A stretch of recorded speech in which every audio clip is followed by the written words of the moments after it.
Hello குழந்தைங்களா, இன்றைக்கி நீர்நிலைகள் பற்றி பார்க்கலாம். Water bodies. கிணறு, வெல். கிணறு, வெல். கடல், சி. கடல்லேருந்தும் நம்ம தண்ணிங்களை எடுக்கலாம், அங்கேயும் தண்ணி இருக்கும். குட்டை, பாண்ட். நிறைய சின்ன சின்ன கிராமங்களில் நிறைய குட்டை தண்ணிகள் தேங்கி இருக்கும். நதி, ரிவர். நதி, ரிவர். ஏரி, லேக். ஏரி, லேக். நிலத்தடி நீர் பார்க்கலாம். அண்டர் கிரவுண்ட் வாட்டர்ஸ், அதெல்லாம் என்னன்னு பார்க்கலாம் வாங்க. டப்வெல், குழாய் கிணறு.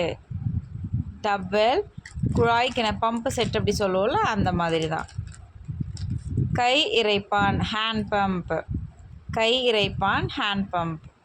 நம்ம தண்ணி எதுக்கெல்லாம் யூஸ் பண்ணுறோம் அப்படின்றதுக்கான சின்ன எடுத்துக்காட்டுகளை நம்ம வீடியோவில் பார்க்கலாம் வாங்க குழந்தைங்களா. வீடியோக்கு போகலாம். தண்ணி குடிக்கிறதுக்கு நம்ம யூஸ் பண்ணுறோம். தண்ணி எதுக்கு யூஸ் பண்ணுறோன்னா உபயோகப்படுத்துறது குடிக்கிறதுக்கு, டு ட்ரிங்க். அடுத்தது வீடு துடைக்கிறதுக்கு யூஸ் பண்ணுறோம், டு க்ளீன். வீடு துடைக்கிறதுக்கு யூஸ் பண்ணுறோம். அடுத்தது குளிக்கிறதுக்கு யூஸ் பண்ணுறோம், டு பாத். குளிக்கிறதுக்கு யூஸ் பண்ணுறோம். அடுத்தது பல்லு துவக்கும் போது அந்த மாதிரியான சமயங்கள்லாம் நம்ம தண்ணி யூஸ் பண்ணுறோம். நம்மளோட வாழ்க்கையில் அடிப்படை என்னன்னு பார்த்திங்கன்னா தண்ணி தான். எல்லாத்துலேயுமே தண்ணி இருந்தால் மட்டும்தான் நம்மளால் எந்த வேலையும் செய்ய முடியும். எல்லா உயிரினங்களும், செடிகளும், கொடிகளுக்கும் எல்லாத்துக்குமே தண்ணி ரொம்ப ரொம்ப ரொம்ப ரொம்ப முக்கியமானதாக இருக்குது.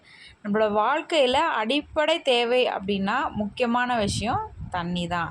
தண்ணி இல்லாமல் நம்மளும் சரி, செடிகளும் சரி, எந்த உயிரினங்களும் எதுவுமே உயிர் வாழ முடியாது. இந்த வீடியோ பிடிச்சிருந்தா லைக் பண்ணுங்கள் குட்டீஸ். பாய்.